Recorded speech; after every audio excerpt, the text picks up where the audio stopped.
Eu, na minha adolescência, tive contato com outros países através de projetos de intercâmbio, num intercâmbio chamado American Fusion. Daí eu vim ao Brasil com 15, 16 anos, assim, logo na hora da vitória do Pelé e dos outros, em 1970. E foi um momento de formação minha, e eu falava um pouquinho de espanhol, porque eu havia estudado espanhol, comecei a falar português, e quando eu voltei, a Ática era uma cidade de penitenciária. Essa penitenciária sofreu uma rebelião, né? Os presos se rebelaram e houve 42 mortes. Dessas 42 mortes, havia 5 reféns. Os presos tomaram 8 pessoas reféns, 5 delas morreram. E o Estado acusou os próprios presos de todas essas mortes. E acusou na justiça e depois foi provado, e nós, como parte da defesa jurídica e política desse grupo de presos da penitenciária de Ática, conduzimos as provas para mostrar, e somente muito depois conseguiram prevalecer com essa decisão. Os presos acusados foram, décadas depois, né, indenizados, inclusive, mas eles foram acusados de todas as mortes quando foi provado que a repressão foi responsável por todas as mortes, inclusive as mortes dos reféns foram causadas pela repressão do governador Nelson Rockefeller na época. Então, eu estava engajada nisso, e com essa história, muita conversa, muita consideração, reflexão teórica, desde um ponto de vista esquerdista, que em grande parte os teóricos vindos de uma matriz de pensamento marxista-leninista negavam a validade, a importância de questões específicas sociais, como a de gênero, como a racial, como a colonial mesmo, porque nós estamos num país, né, dentro do... A gente costumava dizer que estávamos dentro da barriga do monstro. E eu estava voltando à minha cidade, e alguém então me disse: olha, tem um brasileiro, um professor brasileiro da Universidade do Estado de Nova York que você precisa conhecer. E esse professor brasileiro era Abdias Nascimento, que estava exilado do regime militar. Ele vinha sendo perseguido não apenas pela ditadura militar de 1964, como também por outros regimes anteriores, inclusive o Estado Novo. Foi preso várias vezes porque ele dedicava a sua vida à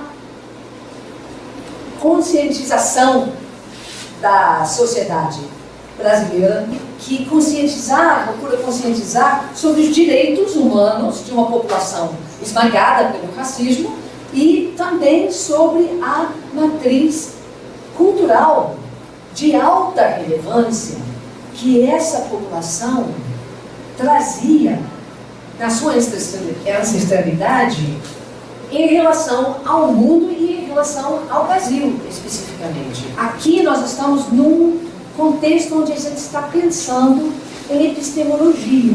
O que é epistemologia? É a ideia de estudar o conhecimento. A gente vai ver que o fenômeno do racismo é muito maior do que normalmente a gente dá a dimensão. A nossa falsa consciência, né, do que é o conhecimento humano, a experiência humana, o ser no mundo do ser humano. E quando eu digo que o Brasil é um microcosmo de algo maior, que reflete como essa questão racial condiciona o mundo, eu acho que é por aí que eu vou tentar trazer para vocês essas reflexões. Estou formada em Ciências Sociais, tenho mestrado em Ciências Sociais, e nessa época dos anos 70, a epistemologia formalizada na academia pouco reconhecia nos Estados Unidos a abordagem interdisciplinar ou multidisciplinar. E me parece que até hoje aqui no Brasil está difícil a academia brasileira admitir e exercitar uma abordagem epistemológica multi e interdisciplinar. Eu vejo a universidade brasileira ainda muito subdividida dentro dos seus esquemas compartimentados do saber. Então você tem antropologia por um lado, você tem sociologia por outro lado, você tem arqueologia, enfim. Então a minha formação foi sempre interdisciplinar e de um ponto de vista de estudos que nós chamávamos de área. Então, a minha graduação foi estudos latino-americanos. Então a gente pegava literatura, antropologia, sociologia, enfim, vários pontos de vista. Fiz também direito e aqui, depois do Brasil, fui para a USP fazer o doutorado em psicologia. Então é uma trajetória acadêmica um pouco diferente, né? Mas esse texto que eu ofereci para vocês na pré-aula, que está no site das Quebradas, ele é um texto publicado neste livro, esse é o quarto volume, de uma coleção que eu tive a honra de publicar, né, de organizar e publicar, que se chama Sankofa, Matrizes Africanas da Civilização Brasileira, da Cultura Brasileira.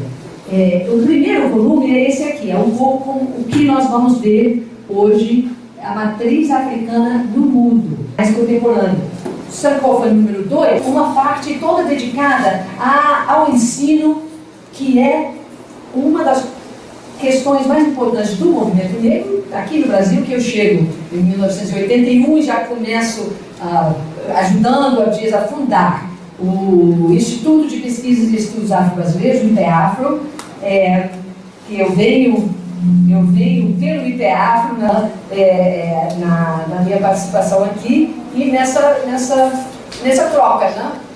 Volume 3 é Guerreiras de Natureza, Mulher Negra, Religiosidade e Ambiente, que também cuida da questão da religiosidade e como ela interage com o meio ambiente.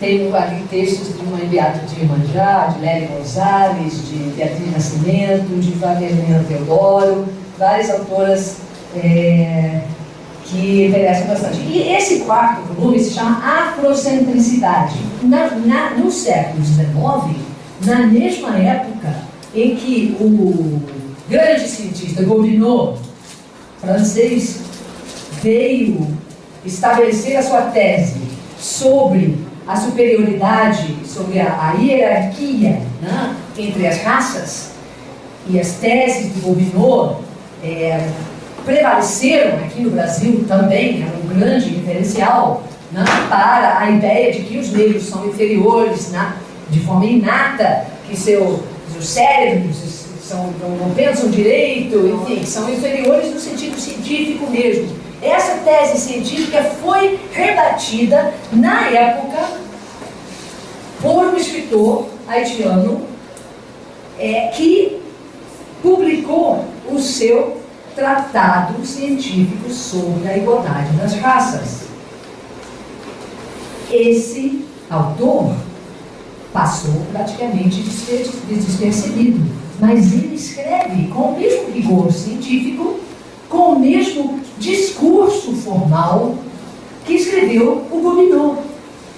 E aí a gente, para entender o que entendemos como, eu digo, para não dizer afrocentricidade, que é um termo cunhado pelo próprio professor Moller Fersante, eu digo que é uma abordagem afrocentrada. Essa abordagem afrocentrada, tanto no sentido teórico, como também, muito mais talvez, na prática de vida, é algo que vem orientando esses povos africanos que estão cativos ou não numa diáspora mundial, e também os que estão no continente, né, há milênios. Então, Na diáspora, especificamente, ela vai ter uma nova acepção, uma nova caracterização, uma nova expressão por conta da condição em que os povos africanos se encontram aqui na diáspora. Então, ela vai ser mais consciente de si mesma, mais explicitada, talvez. E esse mais explicitado vem, em grande parte, na prática religiosa. Aqui no Brasil, nós temos a tradição africana religiosa, a matriz africana religiosa, no candomblé, que a partir do início do século XX vai também se expressar na Umbanda. Né? E tem no Haiti o voodoo. Aliás, quem quiser conhecer um livro ótimo sobre o voodoo haitiano, eu tive a honra de prefaciar o livro do Patrick Bellegarde Smith sobre o voodoo haitiano, que foi publicado pela Palace Editora, 2011. E esta matriz africana que também você encontra religiosa em Cuba, né, com a santeria, ela sempre é ligada aos movimentos de libertação.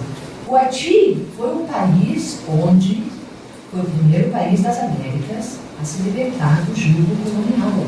O Haiti enfrentou o exército, as forças militares do Napoleão. Em 1690 e alguma coisa, você já tem o quê? Você tem uma cerimônia, um ritual, você tem uma mãe de santo, que lá se chama Mambo, e ela vai fazer aquele ritual que deflagra o processo de resistência. A mesma situação em Cuba, mas essa situação em Cuba fica esmagada pela ideologia marxista-leninista que procura reprimir, procura ofuscar essas expressões religiosas.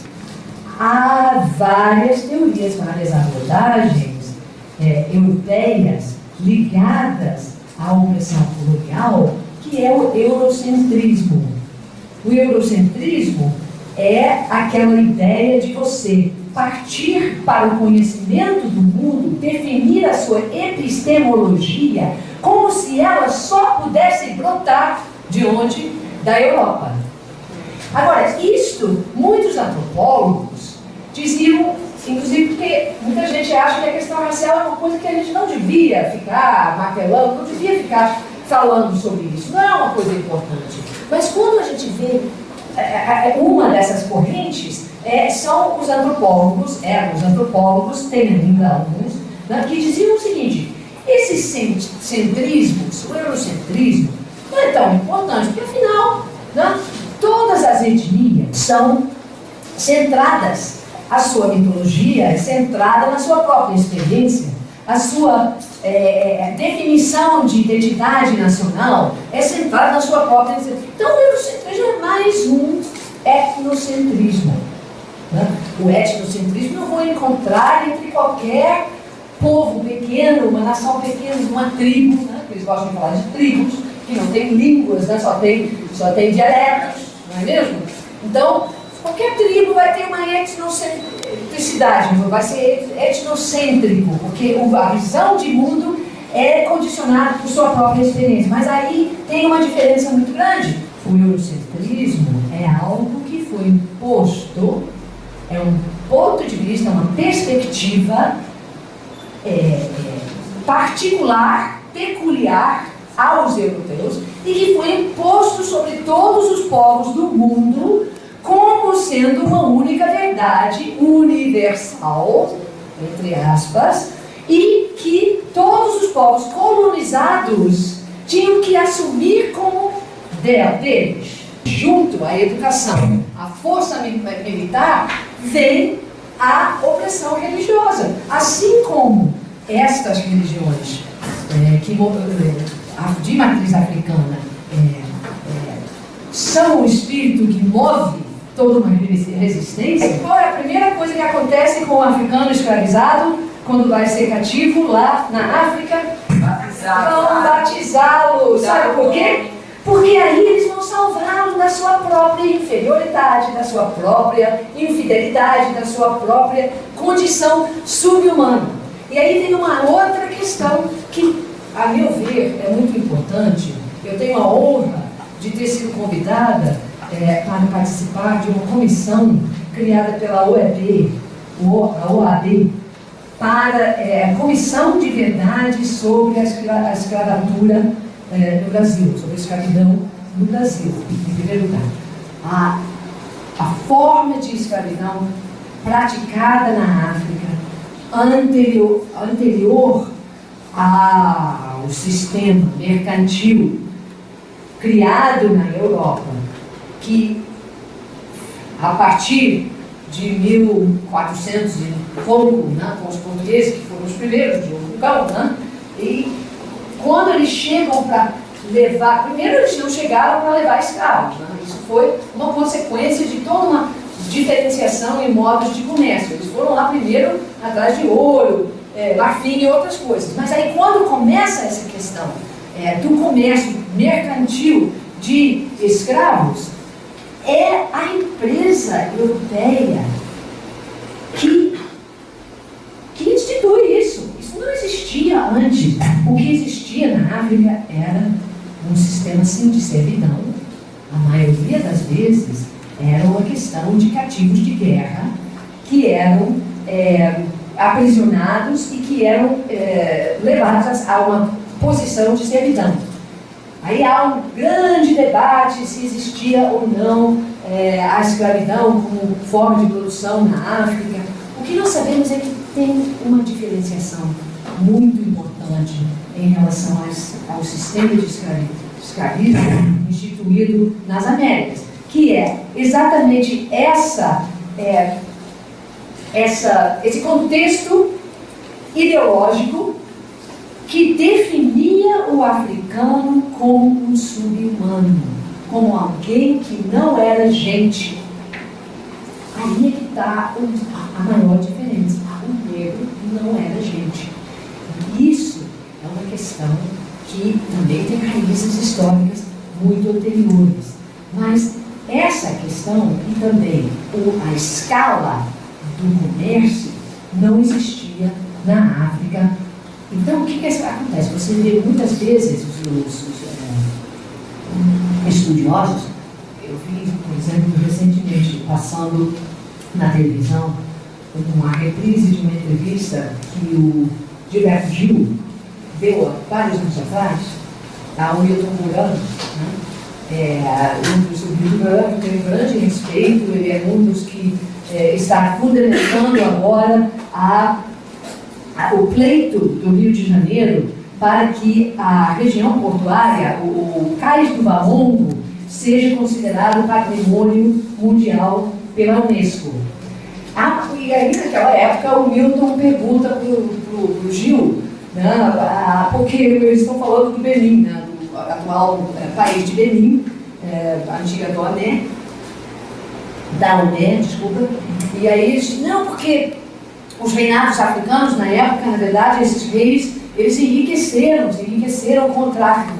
E aí o Gil dizendo, não, esse pessoal tinha um projeto de Estado baseado na riqueza que vinha do tráfico de escravos. Então, esse tipo de afirmação sem uma contextualização histórica leva a gente a ficar, leva os brancos, né, muitas vezes, a ficar numa situação bastante acomodada. Olha, racismo não tinha nada a ver com isso, né? E foram eles mesmos que estavam fazendo. Acontece que sim, os reinos africanos, havia uma classe, vamos dizer, dirigente que participava desse mercado escravista. Mas esse mercado escravista não existiu da forma que ela existiu nessa época do mercantilismo, a não ser pela mão das empresas coloniais europeias. Então, esses atores africanos são secundários, quando muito no sentido de um esquema de poder mundial, econômico, político, militar e de dominação. Então, aí é que está. Tudo bem, a gente pode falar que esses reis, ninguém aqui está achando que a África é perfeita, que todos os africanos são sem pecado. Não é essa a ideia que se tem num estudo afrocentrado da história humana.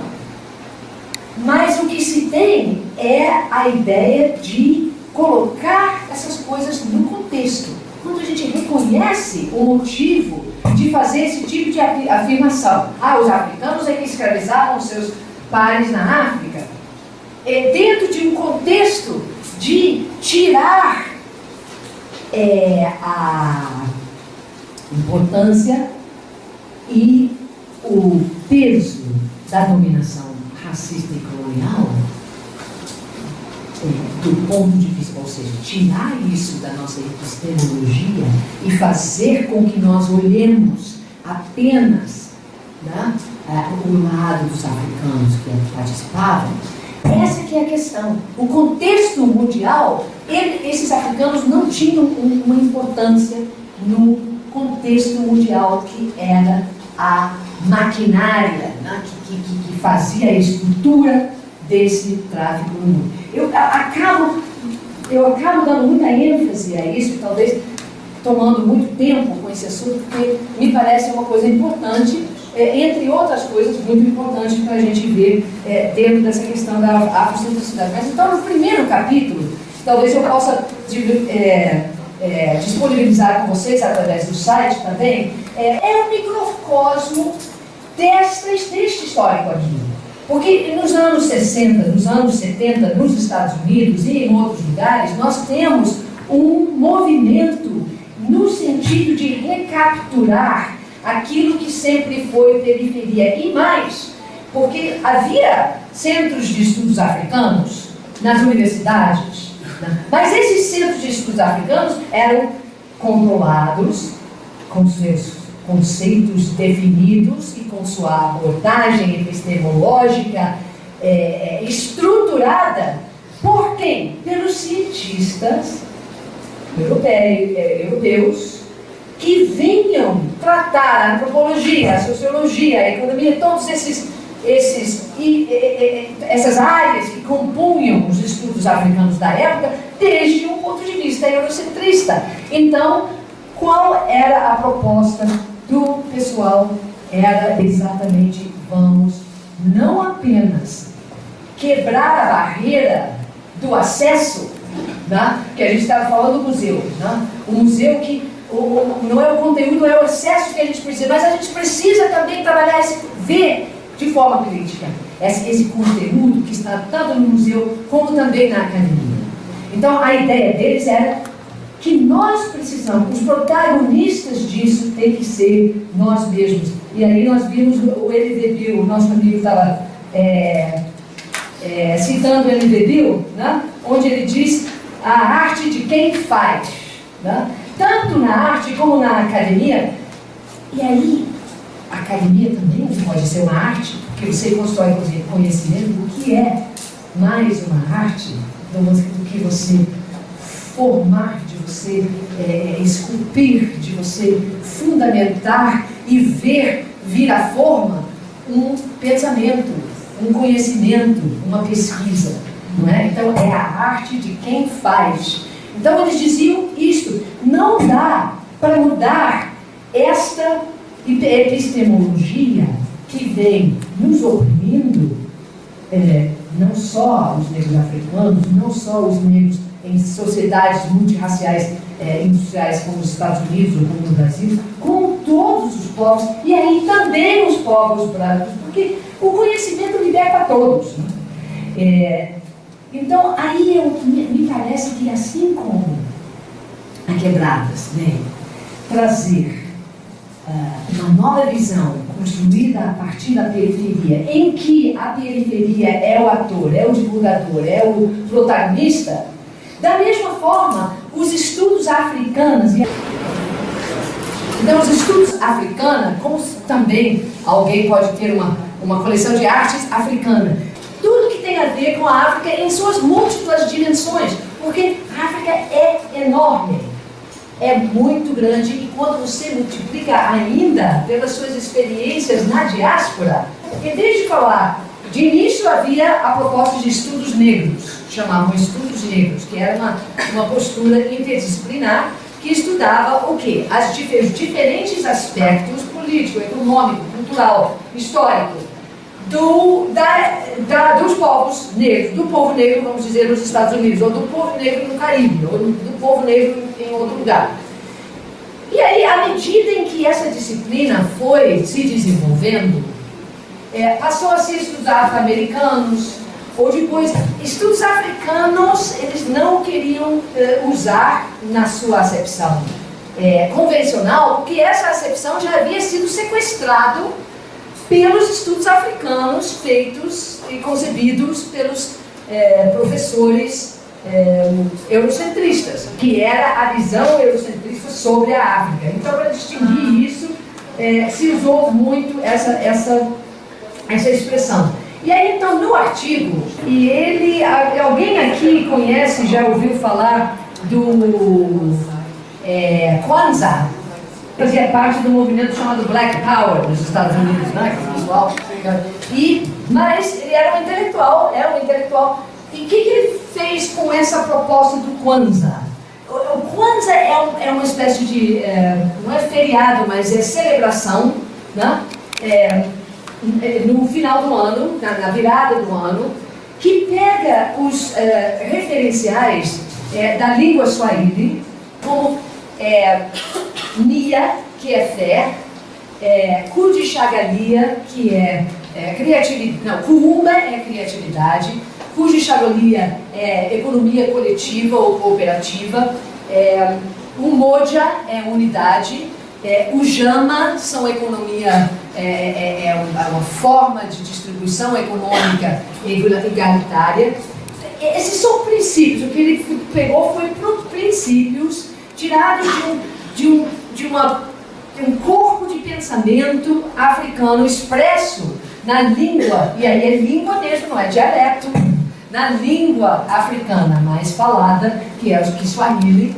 E para cada dia dessa semana de celebração, que se inicia, por coincidência, basicamente no dia do Natal, e vai até o primeiro dia do ano, você tem uma estrutura de velas, né?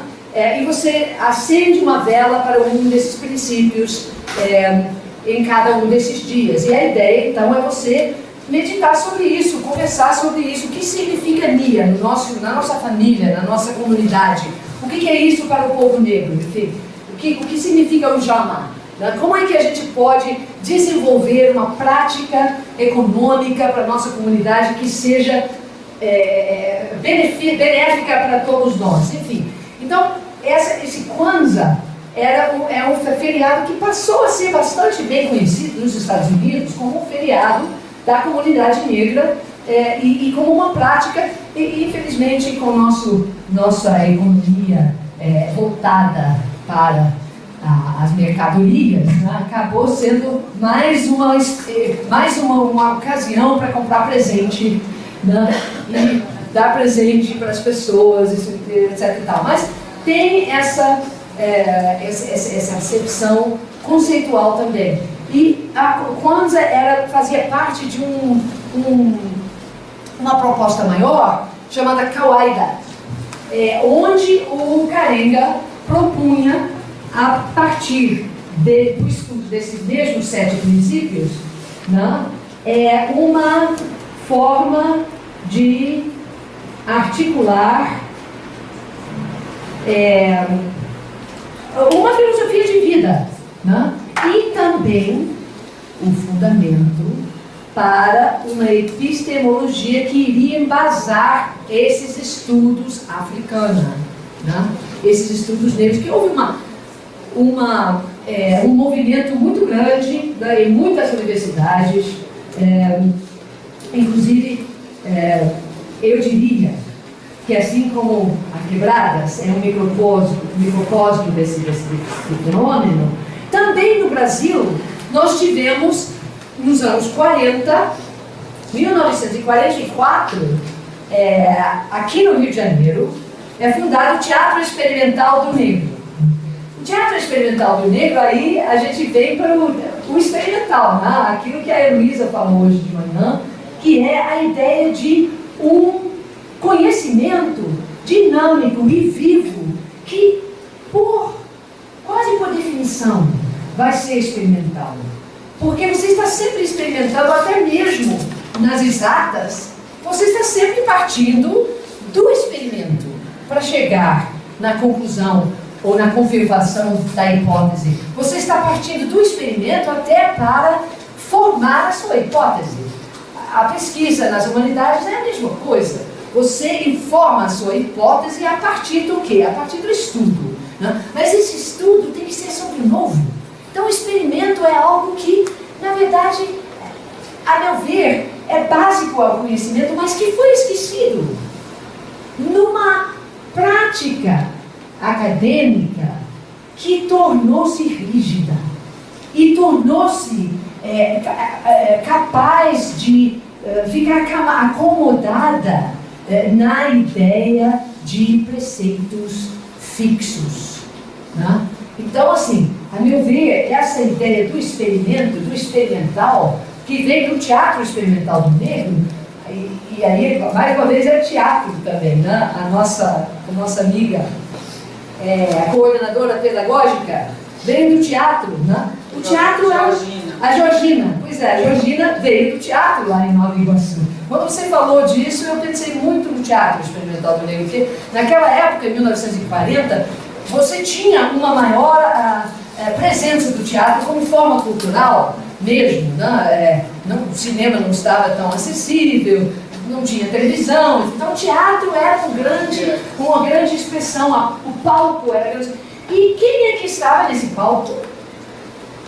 O palco como representação da cultura, né? Como representação da civilização, né? Da alta cultura. Então quem não estava lá era o negro.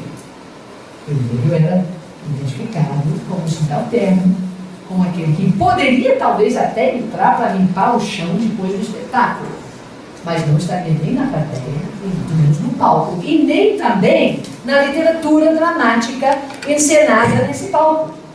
Então, quando você tem um momento em que o teatro surge com a proposta, e aí tem uma coisa que é muitas vezes repetida, que não é verdade. Se diz que o Teatro Experimental do Negro, a proposta dele era ser um teatro só de negros. Não era isso. Era onde o negro e a sua experiência vital, cultural, de vida, fosse protagonista, fosse o centro. Eu quis iniciar com esse ensaio que se chama A Função e o Futuro dos Estudos Africanos. Reflexões críticas sobre sua missão, seu significado e sua metodologia. O que o Karenga faz? E eu quero chamar a atenção de vocês que vão ler esse texto. Quando leem esse texto, eu escolhi esse texto exatamente porque ele sempre, durante todo o tempo, mostra como essa proposta não é uma proposta só para o negro. Não é uma proposta parcial, não é uma proposta particular. É algo que olha para a experiência humana. Então, bom, um dos primeiros conceitos que ele fala é sobre o Sankofa. Esse que é o título dessa coleção, Sankofa, Matrizes Africanas da Cultura Brasileira. Esse conceito é o seguinte, nós vamos ver daqui a pouco uma série ele vem de um sistema de escrita africano. Aí a gente vai atentar para um pequeno detalhe. A escrita era considerada alguma coisa que o negro não tinha nem capacidade de desenvolver. A ideia que o próprio Hegel, um dos filósofos instituidores do nosso conhecimento ocidental, ele dizia que a África não tinha história porque os africanos não tinham escrita. Veja só. Na verdade, se você olhar para o continente africano e conseguir extirpar dele, né, toda uma parte que é exatamente onde a escrita se iniciou. Não só nos hieróglifos egípcios, mas nos seus antecedentes. Né? Então nós temos desde 3,5 milênios antes de Cristo, nós temos essa escrita nascendo na África e nascendo pela mão, pela cabeça, pela criatividade de povos africanos. Mas nós conseguimos passar por uma história que negava o africano como ser capaz de construir sistemas de escrita. Eu acho que a gente pode ver as imagens. Essa história de dizer que o Brasil foi descoberto é uma balela, 500 anos, né, de descoberta do Brasil. Já tinha os povos aqui, e essa ideia de quem construiu esses 500 anos do Brasil. Então, eu peguei esse gancho dos 500 anos e fui emendando folhas de papel, como um papel A4, um papel amarelo que eu tinha, com fita durex. Uma folha de papel A4 para cada período de 500 anos, na história dos povos africanos. Então, eu venho aqui do ano 2000, isso aqui é um período de 500 anos, de 2000 até 1500, né? Aí venho 1500, etc., até, olha só, o zero, ano que nasceu Cristo, é ali, não é no meio, não. É lá. E aí você vem com 500 até chegar, por que aqui? 5.000 anos antes de Cristo. Claro, são definições muito imprecisas, porque é uma época muito remota, né? Mas se sabe que nessa época, e aliás, antes dessa época, é na África que aqueles que são vistos universalmente, se você for procurar a definição, o que é civilização? Civilização. Então você vai ver que é constituída da organização dos grupos humanos em sociedade, praticando aquilo que vão ser as tecnologias, ou seja, agricultura, criação de gado, né? Enfim, os diferentes estágios que compõem, né, um conjunto de sociedade organizada que desenvolve depois, então, a partir disso. Bom, todos esses fatores de início da civilização eram atribuídas à Pérsia, ao Vale do Tigre e dos Eufrates, como se fosse o início da humanidade. Depois, e aí, com as pesquisas dos antropólogos, os Leakey, a família Leakey, com as pesquisas de muitos outros que não tem nada a ver com a afrocentricidade, que não são pessoas que estão lá para ver, eles encontram os vestígios anteriores dessas práticas na África. Então, 10.000 anos atrás, você pega esse daqui para lá e dobro, né? Você já tinha a prática da agricultura no Saara, na região do Saara, que era verde na época. Você tinha criação de gado em várias partes da África. Você tinha também o uso de utensílios, de cálculos matemáticos e astronômicos, representados aqui por essa figura que é o de um osso, chamado osso Ixango, que é encontrado no Congo, e que mostra que nós não estamos falando somente do Vale do Rio Nilo, nós estamos falando na África toda.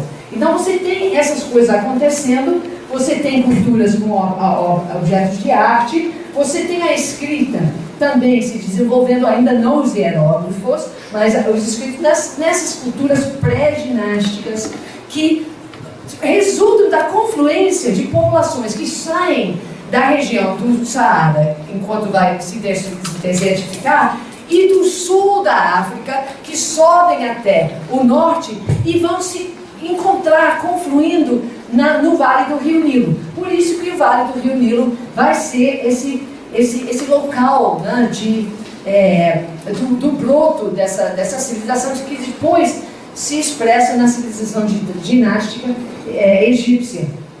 E aqui nós temos o deus Tote, que representa no Egito, ele é o escriba dos deuses. Então ele é o cara que faz a escrita, né? Aí nós temos aqui uma imagem um dos primeiros faraós, o que unificou os reinados do sul e do norte, e a partir do reinado dele é que brota aquilo que se chama a civilização dinástica egípcia. E por aí vai, temos muita coisa, mas é importante dizer, antes de ir para as imagens, que essa linha do tempo, em primeiro lugar, ela está disponível para consulta no nosso site. Você não vai ver ela desse tamanho, que eu acho que é interessante, porque quando a gente pensa o quanto esse pedacinho de 500 anos, que é o pedaço da história em que os africanos foram escravizados no sistema mercantil, cara, a cabeça das pessoas muda. Existe uma identificação dos povos africanos com o Estado escravizado como se fosse o estado natural deles. Ou então é o escravizado, ou então é o primitivo. Então a ideia aqui é mostrar o quanto foi pequeno esse pedaço da história dos povos africanos e que politicamente organizados, alguns impérios maiores até do que o Império de Mali, era maior em extensão territorial, né, por volta de 1000 a 1300, do que o Império Romano. Ou seja, e tinha uma organização política diferente, e aí, enfim, diferente, mas o Império de Xangai também, então, criando tecnologia. Tecnologia, isso é uma coisa que não se pensa, né? É como algo identificado com os povos negros, né? Tecnologia, as primeiras escritas, né? Você tem a matemática que é mostrada naquele instrumento lá atrás, você tem as artes, você tem nos papiros encontrados pelos arqueólogos, e novamente, não são pessoas que estão procurando uma abordagem afrocentrada, são os arqueólogos que estão estudando os papiros encontrados no Antigo Egito, e eles encontram conceitos da medicina, como hemastase, como cauterização, como vacina, a prática de cirurgias, né, complicadas para a cabeça, o conhecimento de práticas e também de teoria da anatomia, que permitiam essas coisas todas. Você encontra a geometria. Qual é o nome do grego que é sempre... eu tenho um ângulo Hipócrates, não é? Euclides. Você tem os princípios de Euclides. Olha só, tem uma... Vocês devem estar cansados. Eu acho que eu não vou dar...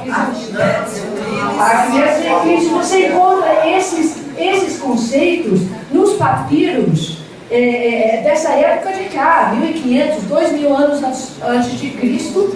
Você tem também um homem cuja referência, o nome dele, na verdade é o nome de uma escola, né, que é o Imhotep. Imhotep 2.700 anos antes de Cristo, a escola dele está colecionando esses conhecimentos nessas diversas áreas e, assim, transmitindo, estudando, criando esse conhecimento. E aí tem uma história que eu sempre gosto de me referir, que é aquela de um livro que talvez alguém aqui conheça, a História de Sofia. Conhece? O Mundo de Sofia. Isso, o Mundo de Sofia.